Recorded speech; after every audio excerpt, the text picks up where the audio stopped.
తర్వాత శివుని నామం ఏంటి? సూక్ష్మ అంటే అతి సూక్ష్మమైన వాడు. ఆయన తలుచుకుంటే త్రివిక్రముడు అవుతాడు, లేదా సూక్ష్మాతి సూక్ష్మంగా మారిపోతాడు. ఇక్కడ ఏమంటున్నారు? స్వామివారు చాలా చిన్న రూపం అన్నా ధరించగలరు, లేదా చాలా పెద్ద రూపం అన్నా ధరించగలరు కదా. అందుకని ఇక్కడ సూక్ష్మాతి సూక్ష్మంగా కూడా అవ్వగలరు కాబట్టి సూక్ష్మ అంటాము. అలాగే దుర్లక్ష్యుడు. భగవద్గీత 8వ అధ్యాయము అక్షర పరబ్రహ్మయోగంలో 9వ శ్లోకం చూడాలి. అందులో సూక్ష్మము కంటే సూక్ష్మమైన వాడు, అన్నింటికీ ఆధారమైన వాడు, ఊహకందని దివ్య స్వరూపం గలవాడు, ఆయన సూర్యుడి కంటే తేజవంతుడు, మరియు సమస్త అజ్ఞానపు చీకట్లకి అతీతుడు.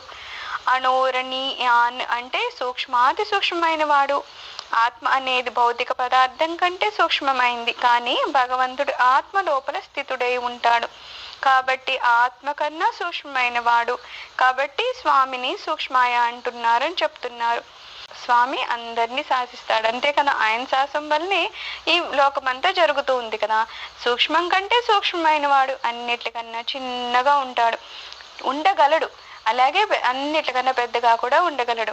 అన్నింటికీ ఆధారమైన వాడు. ఆయన లేకపోతే ఏదన్నా ఉంటుందా? ఏముండదు. ప్రతిదానికి స్వామివారు ఆధారమయ్యే ఉన్నాడు. ఊహకందని దివ్య స్వరూపం కలవాడు. ఆయన స్వరూపం మన ఊహకు అందుతుందా అంటే మన ఊహకి అందదు. అలాంటి స్వరూపము, అలాంటి రూపం ఆయనకుంది. ఆయన సూర్యుడి కంటే తేజోవంతుడు. అందుకే ఏమంటారు? కోటి సూర్యుల ప్రభావంతో, ప్రకాశంతో వాళ్ళు ఉన్నారని చెప్తారు. ఎందుకు? మనం ఏదో ఒక సూర్యుని చూస్తేనే అమ్మో ఇంత వేడి, ఇంత తేజవంతంగా ఉందంటాం, కానీ కోటి సూర్యులు కలిసినా సరే ఆ శివుని ప్రకాశానికి ఎదురు రారని చెప్తారనమాట. అంత తేజవంతంగా స్వామి ఉంటారట. మరియు సమస్త అజ్ఞానపు చీకట్లకి అతీతుడు.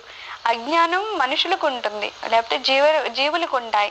లోకంలో ప్రతి వాటికి ఉండొచ్చు, కానీ ఈ లోకాన్ని ఎవరైతే తయారు చేశారో వాళ్ళు కేవలము జ్ఞానంతోనే ఉంటారు, కానీ అజ్ఞానం ఉండరు కదా. అందుకని ఈ అజ్ఞానం అనే చీకటికి అతీతుడు. ఆ చీకటి అనేది ఆయనకి అసలు సంబంధం లేకుండా ఉంటారనమాట. అనోరణీయ అంటే సూక్ష్మాతి సూక్ష్మమైంది అని చెప్తున్నారు. ఆయన ఎంత సూక్ష్మంగా ఉంటారంటేనంట, మన లోపల భగవంతుడు ఆత్మలాగా ఉండి అందులోపల ఉన్నారు కదా. ఈ బాహ్య శరీరంతో మనం కంపేర్ చేస్తే ఆత్మ అనేది చాలా సూక్ష్మంగా ఉంటుంది. అయితే ఆత్మ అనేది చెప్తున్నాము, అందులో కూడా ఆయన ఒక చిన్న అంశలాగా ఉన్నారట. అంటే ఇంకా చిన్న ఇంకా సూక్ష్మంగా ఉన్నారు, సూక్ష్మాతి సూక్ష్మంగా ఉన్నారు. అందుకని ఆయన ఏమంటున్నాం? సూక్ష్మాయ అంటున్నామంట.